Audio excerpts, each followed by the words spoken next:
We provide you the platform to turn your dreams into reality. Give wings to your aspirations with KR Mangalam University. Ukraine कब्जाने के चक्कर में थे Putin, रूस के साथ गेम कर गया छोटा सा देश। जी हाँ, रूसी राष्ट्रपति व्लादिमीर पुतिन जब यूक्रेन के कीव पर कब्जा करने की जुगत में उलझे हुए थे, तभी रूस की नाक के नीचे से उसका एक पुराना साथी फिसल गया, जिसका नाम है अर्मेनिया।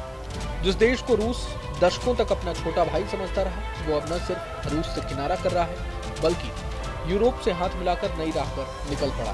अब हैरानी की बात यह है कि आर्मेनिया और अजरबैजान पहली बार रूस के बिना ही शांति समझौते की दिशा में आगे बढ़ रहे हैं। अबू धाबी में दोनों देशों के नेता मिल रहे हैं ताकि इस दशकों पुराने झगड़े को खत्म किया जा सके। मीडिया रिपोर्ट्स के मुताबिक ये बदलाव अचानक नहीं आया।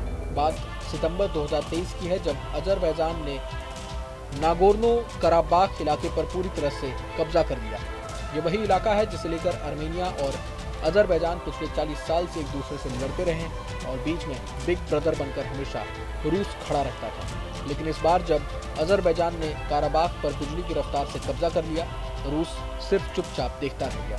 आर्मेनिया को इस बार समझ में आ गया कि मुसीबत में रूस पर भरोसा करना बेकार है। रूस ने भी आर्मेनिया को फिर से अपने पाले में लाने की बहुत कोशिशें की।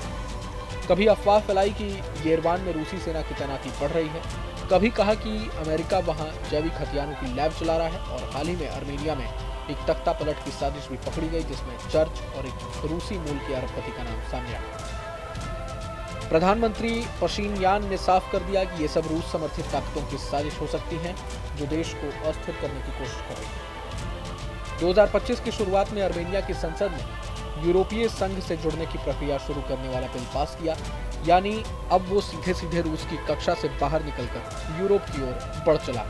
हालांकि फिलहाल नाटो की बात नहीं है, लेकिन रूस के लिए ये एक बड़ा झटका है। जिस देश को वो अपना भरोसेमंद मानता था, वो अब पश्चिम की ओर देखता है। इतना ही नहीं, आर्मेनिया अब अपने कट्टर विरोधी तुर्की से भी बातचीत कर रहा है। तुर्की के राष्ट्रपति एर्दोआन से हुई मुलाकात इस बात का संकेत है कि अब आर्मेनिया व्यापार, बॉर्डर खोलने और स्थिरता के नए रास्ते तलाश रहा है, और इस पूरे प्रोसेस में रूस कहीं नहीं। विशेषज्ञों का कहना है कि रूस के लिए ये सब सिर्फ झटका नहीं, एक चेतावनी। तो तमाम ये बातें सामने आई है कि रूस यूक्रेन के साथ जंग में उलझा हुआ था, कीव पर कब्जे की तैयारी में था, लेकिन इस बीच आर्मेनिया जो है वो रूस के साथ गेम कर गया। और जाहिर तौर पर आर्मेनिया का मानना है कि जब वो मुसीबत में था, तब रूस ने आगे बढ़ चढ़कर अजरबैजान के खिलाफ जाकर उसकी मदद नहीं की। अजरबैजान ने तमाम आर्मेनिया के शहर पर कब्जा कर लिया, लेकिन रूस ने कोई मदद नहीं की। तो ये यही वजह है कहीं ना कहीं इस खटास की, इस नाराज़गी की, जिसकी वजह से अब आर्मेनिया का जो रुख है वो यूरोपीय देशों के प्रति नरम होते जा रहा है और वो तुर्की के भी करीब जाता दिख रहा है।